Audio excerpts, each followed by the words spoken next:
Buen día a todos. Estamos en el 8º episodio de esta serie de videos que hemos estado haciendo referente a inversión extranjera. Luego nos enfocamos a nearshoring y hoy vamos a enfocarnos en una industria muy específica relacionada con el tema de nearshoring, que es la industria eléctrica.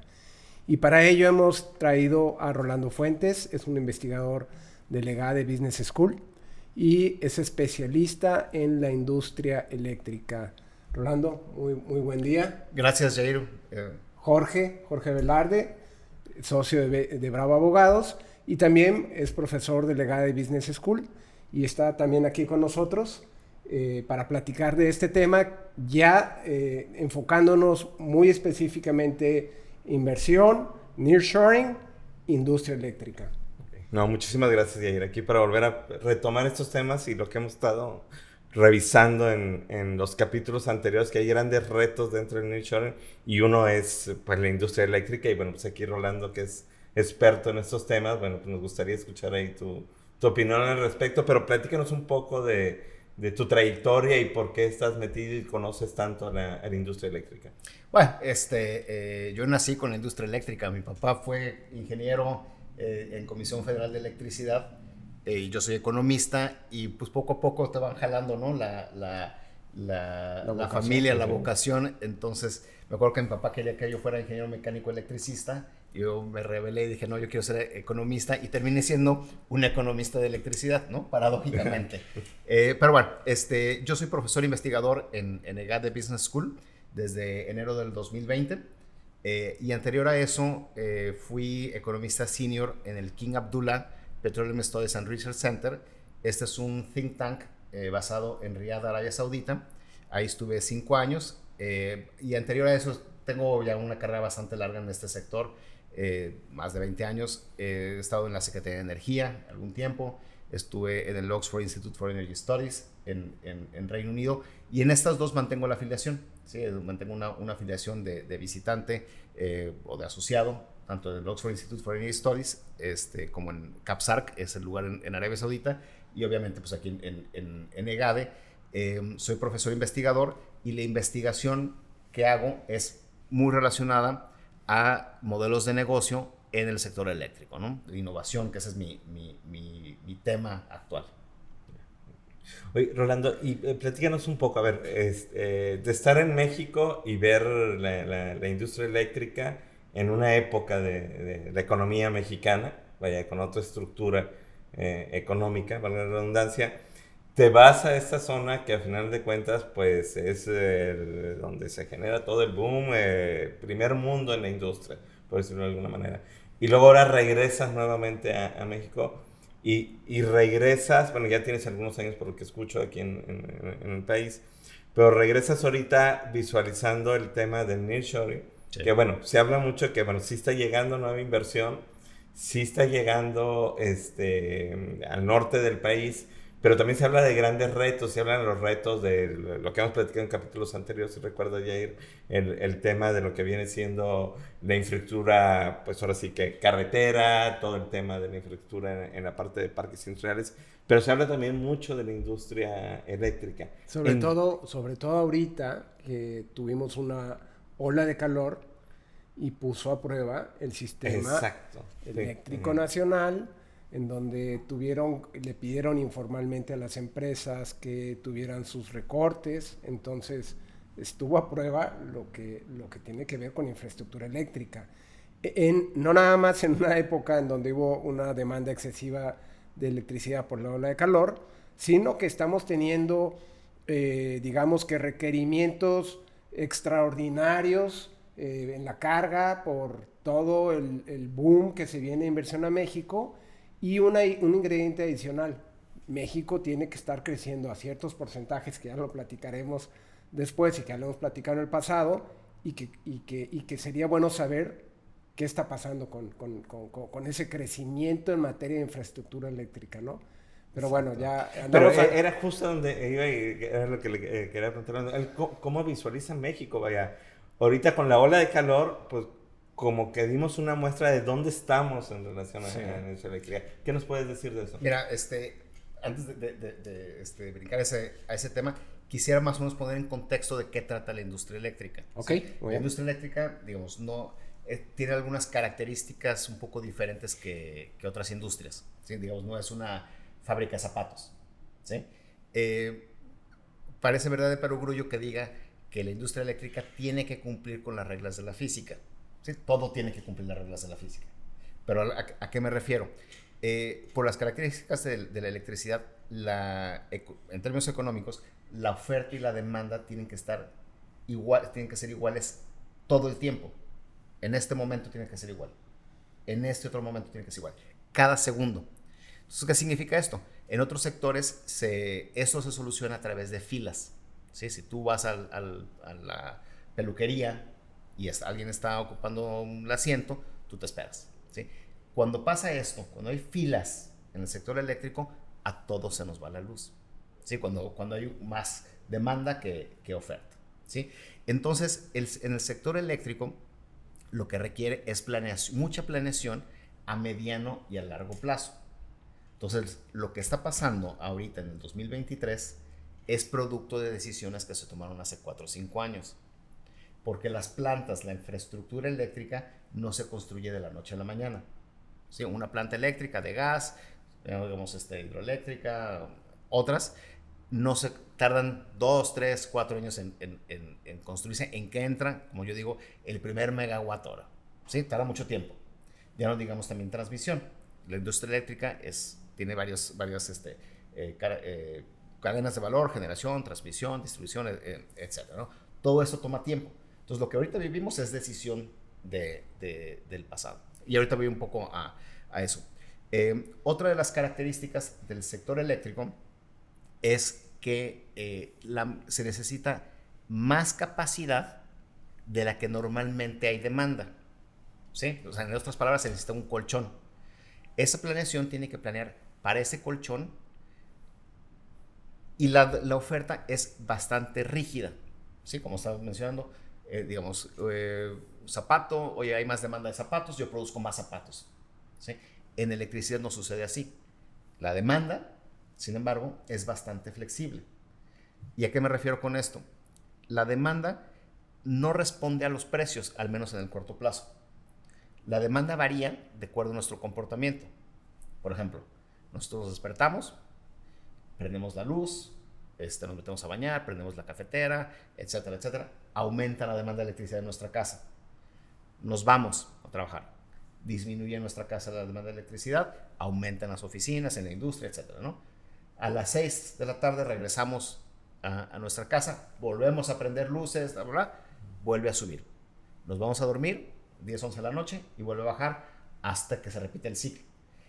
Este comportamiento varía entonces por hora del día, por día de la semana, no es lo mismo la demanda de lunes a viernes que el fin de semana, y por estación del año. No es lo mismo la demanda en verano que en diciembre, o no es lo mismo que en primavera o que en otoño.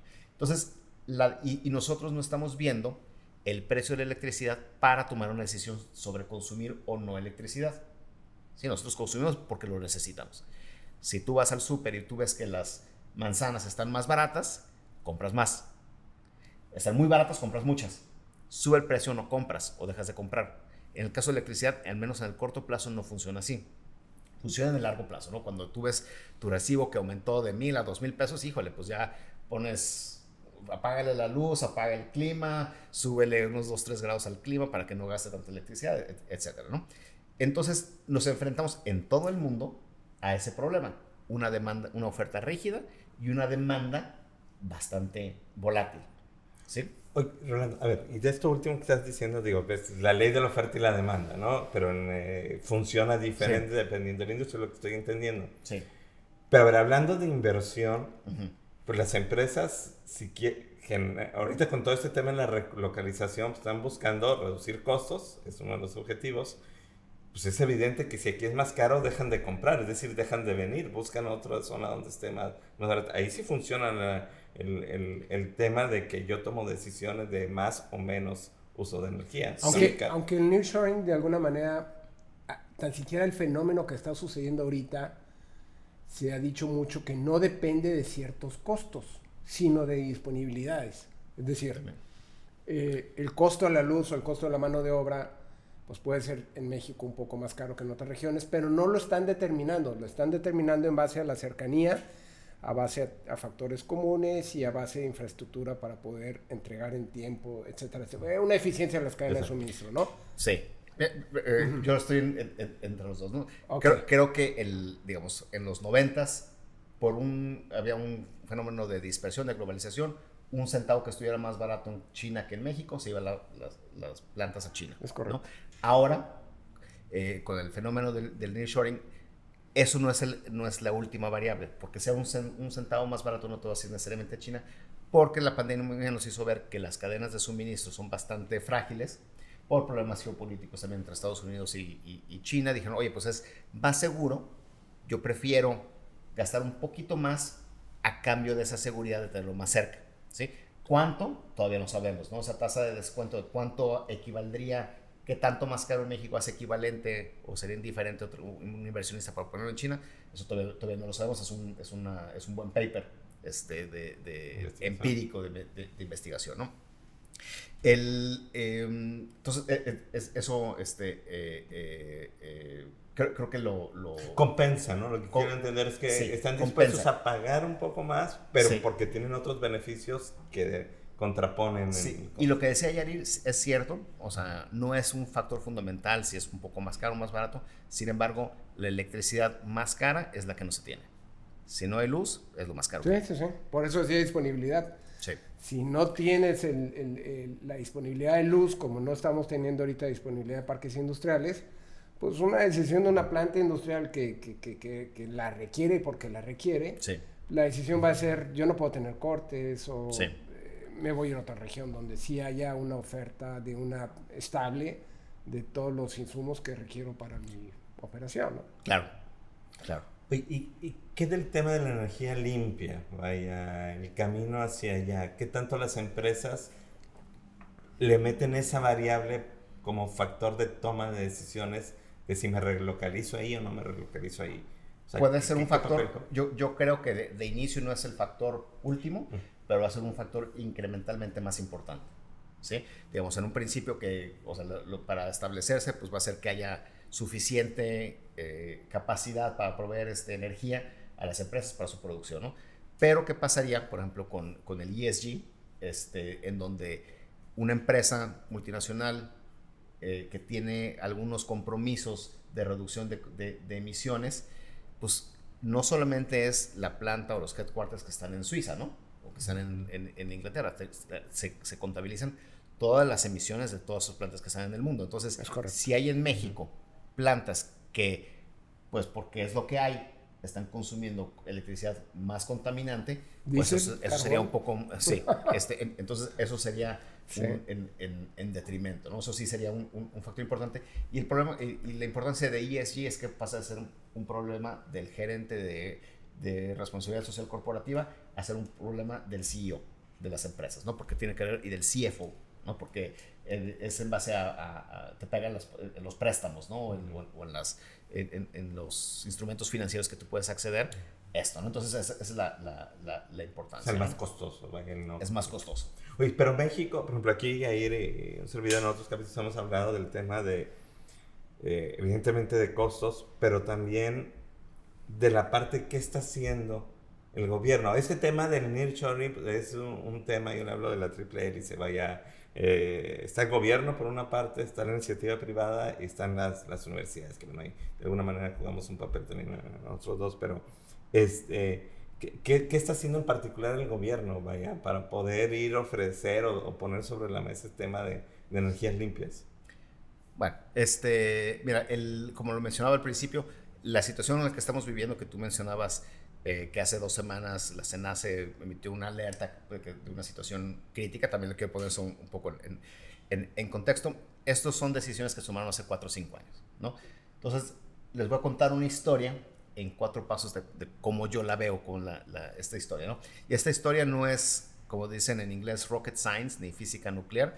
Esas son sumas y restas, ¿eh? Okay. Sumas y restas. Muy bien. En diciembre de 2019, la Secretaría de Energía emitió un comunicado en donde anunciaba que suspendían las subastas de energía renovable que se establecían en la reforma eléctrica del 2013 o 14. Está bien, ¿no? Yo creo que cada gobierno que entra pues tiene cierto margen de maniobra de decir, oye, pues yo no quiero seguir lo que está haciendo mi antecesor, yo quiero seguir haciendo alguna otra cosa diferente. Okay. ¿Sí? El problema que yo le veo es que esta cancelación es un instrumento extra que tú tenías para aumentar la oferta, que ya dijimos que es difícil, tienes que planearlo con mucho tiempo de anticipación. No se sustituyó con nada, con ningún otro instrumento, ¿no? Yo veo que se dejó a la deriva, ¿sí? Digamos, a la buena de Dios. Yo es lo que veo, ¿sí? Marzo del 2020, eso fue en diciembre de 2019. 3 meses después, la pandemia, ¿sí? La pandemia nos llevó a un lockdown, a un encierro, que eso afectó al crecimiento económico, ¿sí? Porque algunas empresas dejaron de producir, nos encerramos, etcétera, ¿no? Muchos países tuvieron recesión. ¿Qué es ¿Por qué estoy diciendo esto? Porque la demanda de electricidad sigue muy cercano al crecimiento económico, ¿sí? A ver, en la teoría, los economistas decimos, oye, pero ¿qué fue primero, el huevo o la gallina? ¿Sí? ¿Hay más crecimiento económico, demando más electricidad? ¿O hay más posibilidades hay más capacidad de generación de electricidad, etcétera? Crezco más. Está bien, es una debate teórico, ¿no? Uh-huh. Lo que a nosotros nos interesa es observar y hay otra parte, ¿no? Lo que a nosotros nos interesa es observar que hubo un menor crecimiento económico y que esa demanda también bajó. Hay una segunda, ¿sí? También queremos ser más energéticamente eficientes. Queremos producir más consumiendo menos electricidad. Ese es otro factor, pero no creo que sea relevante en este caso. Okay. Sí, es más marginal eso. Entonces, baja el crecimiento económico, baja la demanda de electricidad, por lo tanto, enmascara la decisión del diciembre del 2019. ¿Sí? Yo me gusta poner el ejemplo para explicarlo, de un pase de fútbol americano. Se le alinearon las estrellas al gobierno federal. Perdón, a la política. No, a la política. A ver, pero digamos, esto no es para siempre. ¿Sí? Sí. Vamos a poner un ejemplo.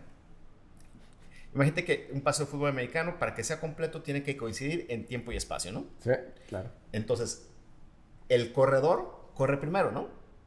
Para llegar al punto en el que está, porque corre más lento. Esa es la inversión en infraestructura. El quarterback tira más rápido, ¿no? Y vuela por aire. Esa es la demanda, ¿sí? Que tiene más variabilidad. Para que sea completo en el mediano plazo, pues tiene que coincidir, pero se tiene que correr antes, ¿sí? Eso es lo que la planeación en el sector eléctrico, ¿no? ¿Qué pasa? Oye, pues con la pandemia, el quarterback está más lento, ¿sí? Entonces no lo ves. Si el corredor sale un poco después, pues mira, todavía no sabemos si el pase completo o no, ¿sí? Entonces eso pasa. Entonces no vemos las decisiones de esa decisión del 2019 no han repercutido, ¿sí? ¿Qué pasa? Oye, pues el fenómeno de nearshoring, que yo lo empecé a ver más a partir de la pandemia, ¿no? Uh-huh. Yo empecé a ver en los medios a partir de la pandemia que si nos ponemos a revisar la literatura, ese tema de nearshoring se está hablando desde el 2010, ¿eh? O sea, en diferentes journals yo busqué y hay papers que hablan de nearshoring desde el 2010. O sea, no es un tema tan nuevo. Se dramatizó, digamos. Se dramatizó, ¿no? El nearshoring es un efecto de demanda. Sí, viene por parte de la demanda. El banco Santander estima algún crecimiento económico a partir de la sustitución de importaciones de México, que forma parte del PIB. Entonces, el nearshoring va a sustituir importaciones, eso va a hacer que aumente la demanda y por lo tanto va a hacer que aumente la demanda de electricidad. Muy rápido. ¿Sí? Si nosotros esperamos que venga un aluvión de inversión, pues la demanda de electricidad, que es, como hemos mencionado, muy volátil, pues va a aumentar más rápido. ¿Sí? Ese es un twist extra. Entonces, podemos pasar de estar una demanda, digamos, soterrada a el rebote natural de la pandemia más el rebote de nearshoring. Y si me permiten, hay un extra twist, ¿sí? Que son las olas de calor. Sí. Entonces, no solamente estamos rebotando, no solamente hay un efecto de nearshoring, sino que, ojalá que no, pero puede ser que estas olas terribles de calor que tuvimos en las últimas 2-3 semanas en todo México sean más frecuentes, sean más extremas. ¿Sí? En Guadalajara prendimos aires acondicionados. O sea, no existían los aires acondicionados. Aquí en Monterrey eso no es ninguna novedad, pero en Guadalajara prendimos aires acondicionados. Oye, te voy a interrumpir. A ver, sí. A ver, dices, bueno, hay una mayor demanda por 3 efectos, es lo que estoy entendiendo. Sí. Que dices, 1, por la recuperación del tema de la pandemia, 2, por el tema del nearshoring, 3, por el tema de las olas de calor. ¿Estamos preparados? El PASEM salió en el 2019. Bueno, más bien el corredor salió en el 2019, pero ¿qué pasó con el coreback en el 2019? Utilizando tu analogía. ¿Qué está sucediendo en este momento? El coreback fue la pandemia. Se atrofió. Sí. ¿Sí? No había lanzado el pase. El corredor empezó a salir más lento. Pero el coreback se dio cuenta que no ha lanzado el pase y que tienen que recuperar, y la recuperación de la pandemia y la recuperación de nearshoring y las olas de calor, ¿no? A ver, parece la tormenta perfecta, ¿no? Sí. Y esto no lo digo, o sea, no lo digo yo, son sumas y restas, Jair. No sí. Es algo, no es una regresión, no es estadística, no es nada. O sea, a ver, yo hice el ejercicio de decir cuál era la demanda pronosticada en 2018 para el 2023, para ver más o menos cuánto es el gap que existe, ¿no? También como para ponerlo en contexto. No es tanto, o sea, al año, ¿sí? Ahorita no recuerdo bien la cifra, pero cada año no fue tanto. Sin embargo, ya son varios años que está por debajo del estimado de capacidad que se tenía previsto. ¿Sí? Una cosa es la demanda, que no haya sido, y otra cosa es, oye, yo esa capacidad de inversión ya la tenía que hacer. Sí.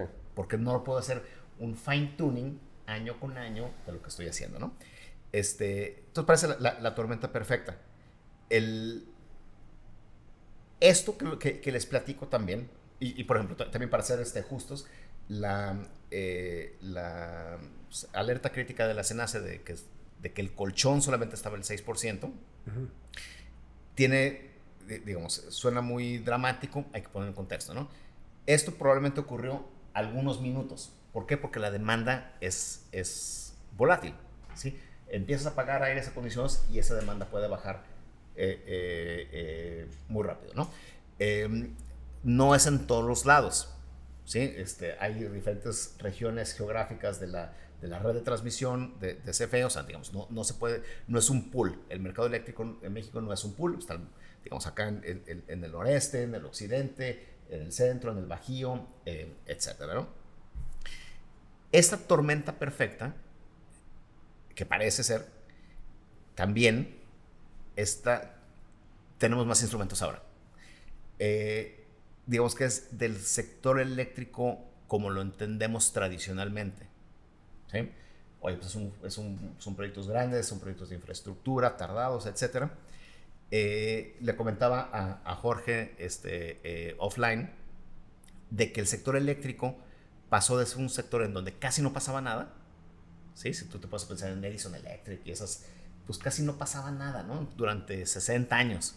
Era la CFE y a lo mejor la noticia era pues un poquito más de electrificación en algunos lugares lejanos, pero no pasaba nada, ¿no? A partir de los 90s empezó una ola hubo un cambio tecnológico que fue que las plantas de gas de ciclo combinado que permitieron romper el monopolio integrado, un sector verticalmente integrado que era más eficiente que lo hiciera una sola empresa. Sí, a ver, un sector verticalmente integrado son un sector que aglomera en uno solo todas las cadenas de valor. En este caso, generación, transmisión, distribución y retail, ¿sí? Como eran inversiones muy grandes, y muy intensivas en capital, lo eficiente económicamente es que solamente lo haga uno, ¿sí? Estas plantas nuevas de gas dijeron, oye, pues mira, también puede haber privados que puedan entrar. Son los llamamos IPPs, ¿sí? Público-privada. En donde los generadores privados le venden a CFE. ¿Sí? Oye, yo te ayudo, yo le entro, ¿sí? Y tú me pagas el Power Purchase Agreement, ¿sí? Eso fue en los 90s, fue un primer crack a ese monopolio grande, fuerte, etcétera, ¿no? En los 90s también, en algunos lugares, algunos economistas muy abusados dijeron, oye, ¿sabes qué? No necesita haber un monopolio en todo el sector eléctrico. La generación es proclive a que haya competencia y también la facturación. En medio sí se queda la transmisión y distribución como un monopolio natural. Sí. Entonces, bueno, la promesa de esa reforma eléctrica que otros países empezaron en el 89, por ejemplo, creo que fue en Reino Unido y Chile, en el 91 en California, etcétera. La promesa de esa reforma eléctrica era que bajaran los precios, ¿sí? Hoy va a haber competencia, van a bajar los costos, van a ser más eficientes, van a bajar los precios, ¿no? Bueno, México entró 20 años tarde esa ola. Eso permitió que incorporara las mejores prácticas y aprendizajes de diferentes países. Si acaso yo algo criticaba entonces era que había un congestionamiento de mejores prácticas, algunas se podían contrapuntear, pero está bien. La promesa de mejores precios tuvo resultados mixtos, para decirlo de una forma bastante amable, ¿sí? No se cumplió realmente. En algunos lugares sí, en algunos lugares no. En algunos años sí, después no, etc. En lo que fue muy exitosa la reforma eléctrica fue en algo que no estaba pensado, que es en incentivar la innovación en el sector eléctrico, ¿sí? Ok. Entonces, esa innovación hizo que el sector eléctrico fuera a agarrar un dinamismo muy importante a partir del año, no sé, 2000, 2010, etcétera, y hay mucha innovación tecnológica ahora. Eso es un preámbulo enorme para decir por qué nos interesa esto ahorita. Porque tenemos que echar mano de esas nuevas tecnologías para solventar el problema de corto plazo que tenemos, de corto y mediano plazo, que es, como ya hemos visto, pues un problema de que al menos el gap entre demanda y oferta va a estar pequeño, ¿sí? ¿Yo cómo la veo? Oye, mira, acabo de estar en Alemania hace 2 semanas, en una feria muy grande de energía renovable. La energía solar en los próximos 5 a 10 años va a ser la norma. Ok. Paneles solares, ¿sí? Los paneles solares, además de que no contaminan, forman parte de un tipo de tecnologías que se llaman generación distribuida. ¿Qué significa esto? Que las plantotas que se necesitaban antes, o sea, una gran planta para que fuera eficiente, ahora son más modulares. Ahora las puedes instalar en tu casa. Ahora los puedes instalar en algunas empresas, digamos, algunas se llaman utility scale, un poquito más grandes, pero los puedes instalar en tu casa, ¿sí? Eso por una parte, ¿no? En esa feria en Alemania también, en Múnich, vi de un año a otro que el área de exposición, por ejemplo, de almacenamiento, de storage, creció en número de empresas. Los stands más chiquitos, lo cual significa que son empresas más chicas las que están haciendo. Entonces, eso a mí me lleva a pensar que en los próximos años el almacenamiento va a ser mejor, va a durar más, va a almacenar más energía y que va a ser cada vez más barato, ¿no? Porque pues, para allá va. Eso rompe el primer restricción que les platicé al principio, ¿no? Que la oferta y la demanda de electricidad tienen que estar al mismo, hacer un match, equilibrio, porque no hay inventario. El storage es un inventario de electricidad, ¿sí? Bueno, el punto que yo veo es que si nosotros instalamos más paneles solares a nivel doméstico, podemos liberar carga para el sector industrial. Ok. ¿Sí? A ver, la electricidad, una vez que se mete digamos, es como una tubería, ¿sí? Una vez que se mete a la tubería, tú no puedes identificar ¿Cuál es la tuya? ¿Cuál es la que va a ir a la casa de Jorge? Sí. ¿Cuál va a ser a la casa de Yair? No sabemos, ¿no? Ya se mete al sector distribución. Sí, entonces no puedes decir, no, pues hay que guardar electricidad para el sector industrial, eso no se puede hacer, ¿sí? Sin embargo, lo que nosotros observaremos en el sector eléctrico es una disminución que se llama behind the meter. El planeador del sector eléctrico nomás vería una reducción en la demanda del sector doméstico, ¿sí? Y esa demanda, ¿cuál es la belleza de esto?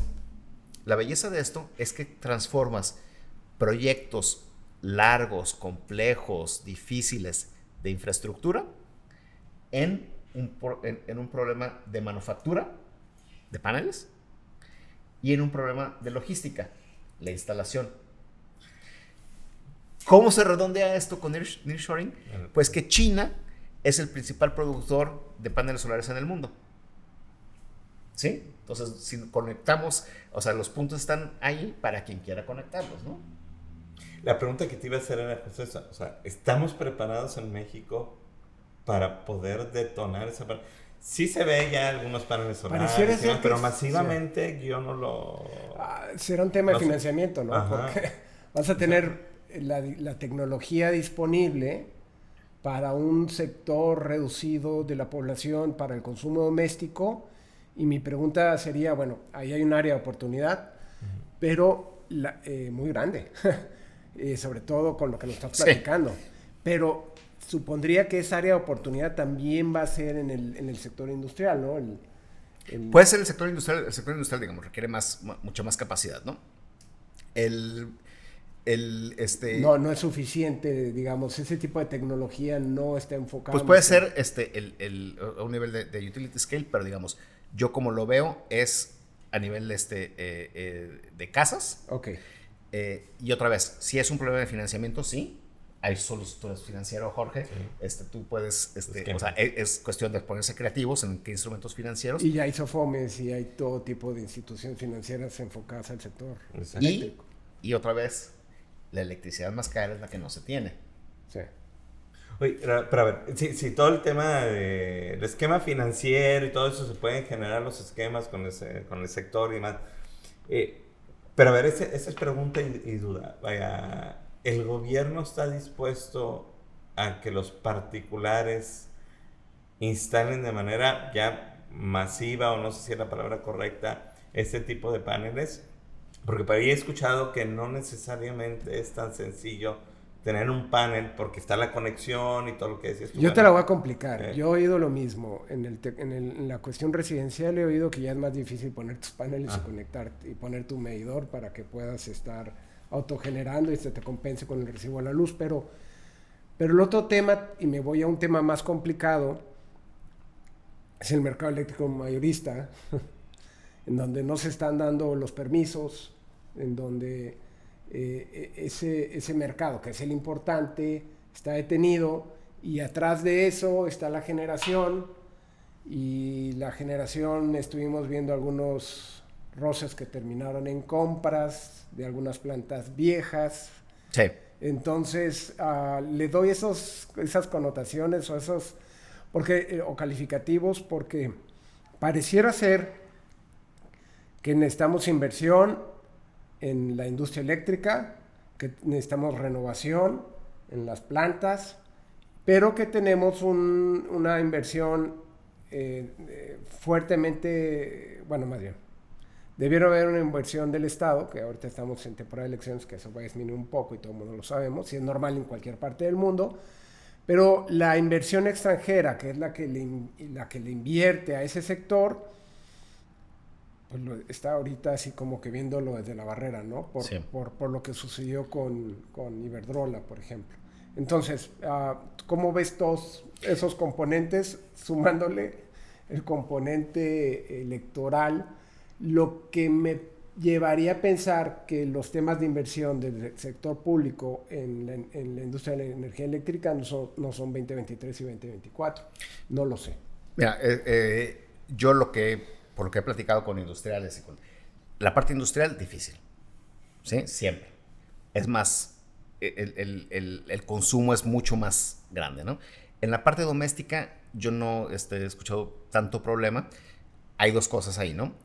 Si uno instala a nivel doméstico un panel solar en su sistema de sus casas, le aminoras el costo a CFE en las mejoras de distribución y expansión de la línea de distribución, que es la última milla. Okay. ¿Sí? Entonces, eso va en beneficio de CFE, al menos ahorita, que está aumentando la demanda. Que digamos que la producción de paneles solares domésticos es bajita. Okay. ¿Sí?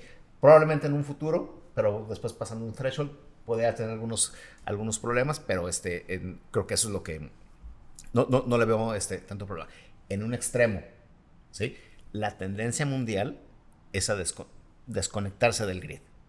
Okay. ¿Sí? Yo tengo mi panel solar, yo tengo mi batería, yo tengo mis gadgets de digitalización, de demanda, yo puedo ser mi propia utility en mi casa. ¿Sí? Digamos, eso a lo mejor en México no es inmediato, no es ni siquiera en algunos años, pero está pasando en Alemania. ¿Sí? Lo dice, oye, para allá va, ¿no? Okay. Para el problema de 2023, 2024, 2025, no lo veo. ¿Sí? En el sector industrial, yo veo esto como una solución imperfecta, indirecta, pero es lo que se tiene. Okay. ¿Sí? Nuevo León. Oye, pues tienes un sol sí. todo el tiempo. Y este programa, por ejemplo, de paneles solares, que yo veo que podría ser un programa gubernamental de política energética amplio, yo veo, por ejemplo, que si tú, como parte de una política social que digamos ahora es muy importante en todo el aspecto político, en lugar de estar subsidiando el consumo eléctrico a través de precios, que esto te lleva a mucha distorsión, ¿sí? Por ejemplo, en algunas zonas, oye, que consumen más, tienen más subsidio que en otras, etcétera, etcétera. Puede ser un subsidio a través de cantidades. Oye, yo a cada familia le otorgo un panel solar por persona, por ejemplo, ¿sí? Y eso ya te da a ti la cantidad de, digamos, una cantidad de electricidad tal con la cual puedas vivir. Pasando ese nivel, tú ya pagas los precios de mercado. Eso minoraría la distorsión, descomplicaría administrativamente, porque es un subsidio que lo das por el tiempo de vida del panel solar, 15 años. Tú ya tienes tus 100 kilowatts hora al mes de producción y eso ya es tuyo, ¿sí? Yo sí lo veo. O sea, yo sí lo veo porque eso está bajando los costos, pues, dramáticamente, y están convirtiendo un panel solar en un commodity, pues, ¿no? Ahora, esto no tiene que ser en un inicio en todo México, en todas las regiones, pero sí yo creo que puede ser en aquellas regiones. A ver, el fenómeno del nearshoring no es un fenómeno nacional, es un fenómeno regional, ¿sí? Principalmente el norte, principalmente el noreste, principalmente Nuevo León, principalmente donde estamos aquí en Monterrey, ¿sí? El Bajío también. No es un fenómeno de todas las industrias, es un fenómeno principalmente de la industria automotriz, ¿sí? La industria automotriz es un gran consumidor de electricidad, ¿sí? Entonces, si nos vamos achicando y vamos viendo el problema en Nuevo León, por ejemplo, uno del ejercicio que hice fue decir, oye, en el 2018, ¿cuáles eran los proyectos de transmisión que eran los anunciados, los importantes? ¿Sí? Y no lo digo yo no dije cuáles son los importantes, está en la perspectiva del sector eléctrico, ¿sí? ¿Qué pasó? Era el de Reynosa Monterrey, ¿no? Creo que se llamaba esa línea de transmisión, o Reynosa Nuevo León, no me acuerdo cómo se llama, creo que Reynosa Monterrey, no se hizo, ¿no? Construir una línea de transmisión es difícil, no solamente en México, en todo el mundo, ¿sí? Esta generación, la innovación dentro del sector eléctrico de generación distribuida es que también te minora la necesidad de construir redes, ¿sí? Porque produces y consumes en sitio. Entonces, digamos, es una opción que yo creo que tendría que tener mayor auge, que los hacedores de política deberían tener una mayor enfoque en utilizarlo, la tecnología para fines de diferentes fines económicos, entre otras apoyar el nearshoring, apoyar la política social, etcétera, ¿no? Oye, Rolando, a ver, escuchándote, a ver, con el nearshoring se habla, hay muchos números sobre la mesa en cuestiones de que se va a detonar la economía, se habla de que se pueden generar 3 millones de empleos adicionales a los que ya se están generando, crecimientos en PIB de 4 puntos porcentuales adicionales. Vaya, dependiendo a quién veamos, quién lo realiza. Y escuchándote, yo veo que se me viene a la mente la palabra de pymes. Vaya, las pymes juegan un papel importante en eso, porque si bien está toda la relocalización de grandes empresas transnacionales que llegan, pero a su vez pues requieren de proveedores, y esos proveedores generalmente son pymes, y se genera un efecto multiplicador. Creo que por ahí la otra vez estaba leyendo que por cada por cada empresa que llega, ¿sí?, se requieren al menos 4 pymes como mínimo ya, de proveeduría.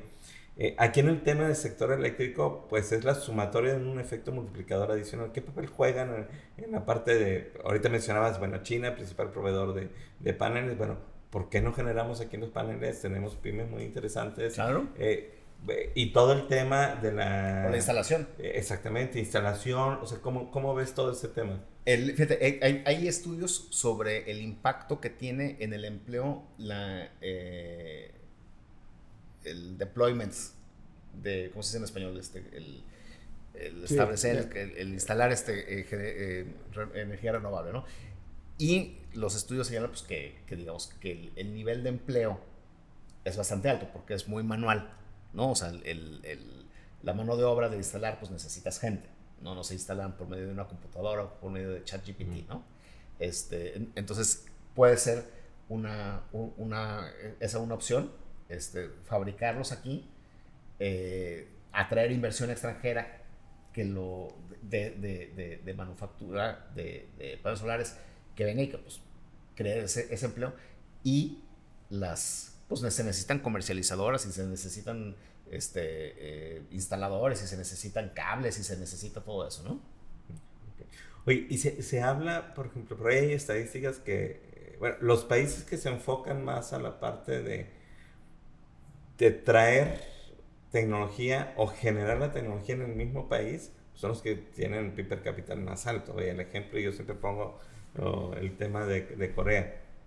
Corea del Norte hace 2 décadas pues, estábamos igual, estaba Corea igual que México. Ahorita hay un despegue impresionante.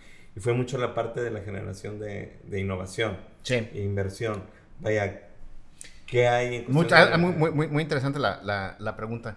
Fíjate que hicimos un estudio, porque hablamos de innovación en el sector eléctrico, no sé qué, y dije, bueno, exactamente cuál es la innovación que están haciendo, exactamente, ¿no? Y nos dedicamos a elaborar una base de datos muy grande de startups a nivel mundial que están trabajando en el sector eléctrico. ¿Sí? Esa base de datos empezó con 320 startups, ya llevo como 1200, algo así, ¿no?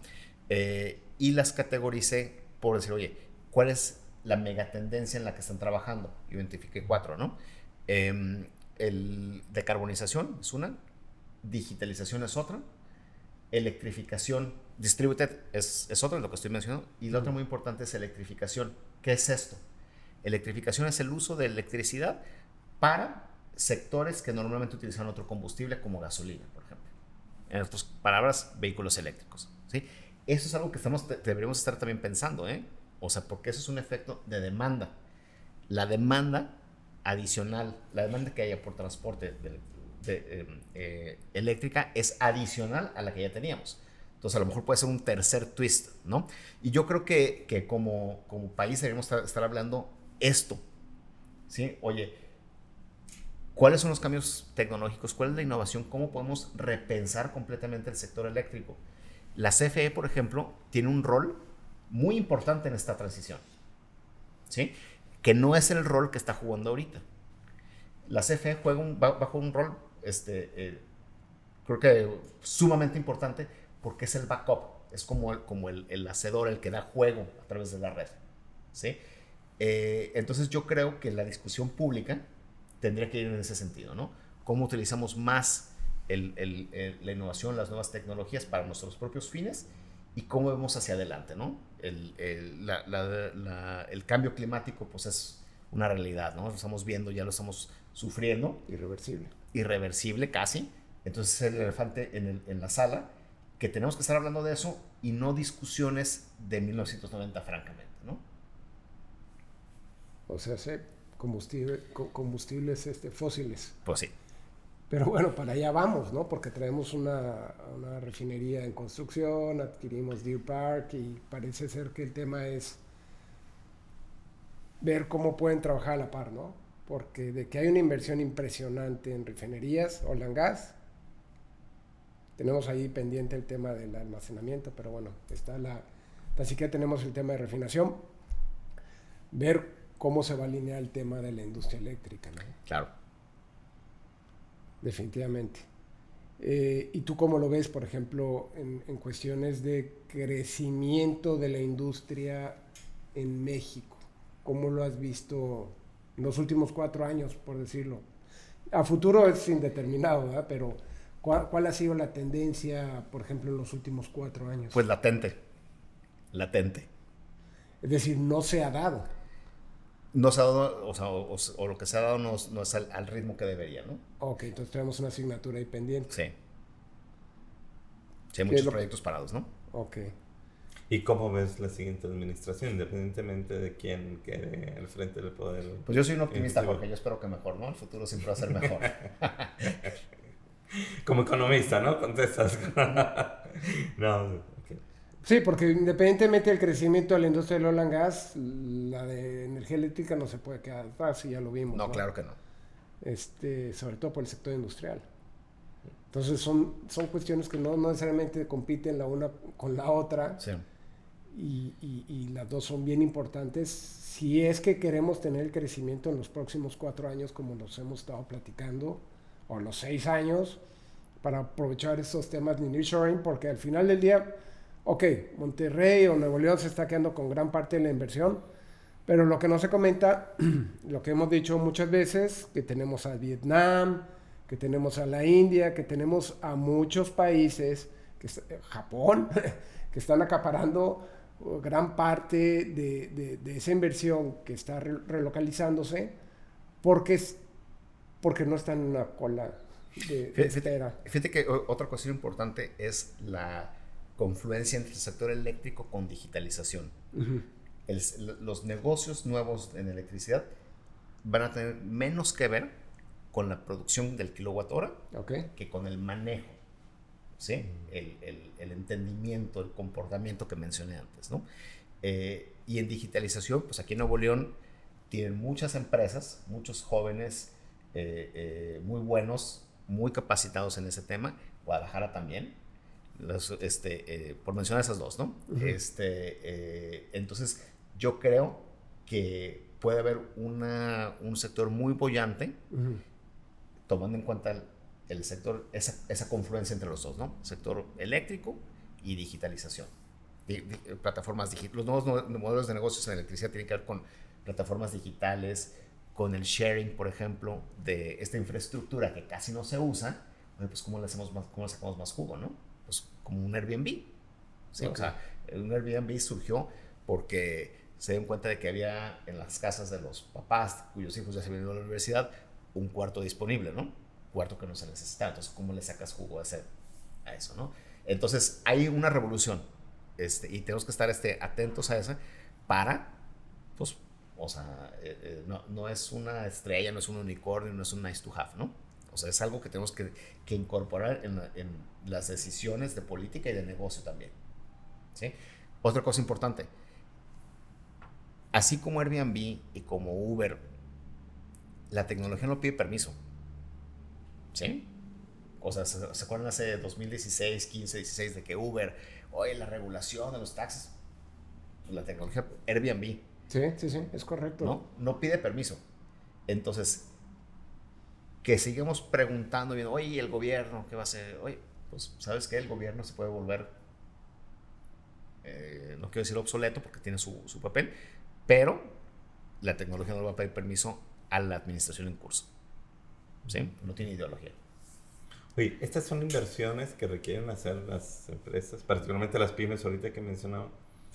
Y el sector financiero, ¿cuál es tu visión? Vaya, porque yo no tengo visualizado que haya recursos específicamente para esas áreas, para el sector financiero, para este tipo de empresas, para este tipo de innovación? ¿Existen o es también una área de oportunidad para el sector financiero, ¿no? Para generarla, ¿no? Claro que sí. Okay. Sí, en Estados Unidos sí, en Inglaterra también, en Alemania también. Hay mucho. La maravilla de esto es que rompe el sector eléctrico, lo hace más bottom-up, ¿no? No se necesitan ni grandes capitales para incorporarse al sector eléctrico. Es más, pueden ser chavos trabajando en un garage en su aplicación, ¿no? Que son las famosas fintech. Probablemente ahí van a jugar un papel muy importante de fintech. Las fintech. Y también la parte de, digamos, las electric tech, ¿no? Yo por ahí lo veo. Muy interesante, digo. Es un reto, como decíamos al principio, para el nearshoring y para poder estar en los primeros enfoques a nivel internacional. No sé, Yair, ¿alguna creo que todo ha quedado muy claro. Te agradecemos. No, pues al contrario, muchas gracias por la invitación. Y aquí tienes tu casa. A ver cuando retomamos el tema, porque realmente el tema da para muchísimo más.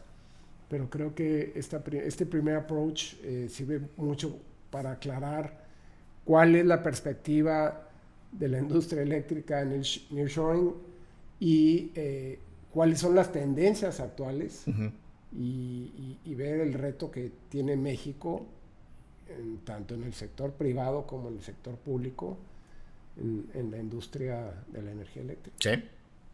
Y para cerrar, yo creo que es un trabajo en equipo, como decíamos al principio, claro. Iniciativa privada, iniciativa pública, universidades, ONGs, todo.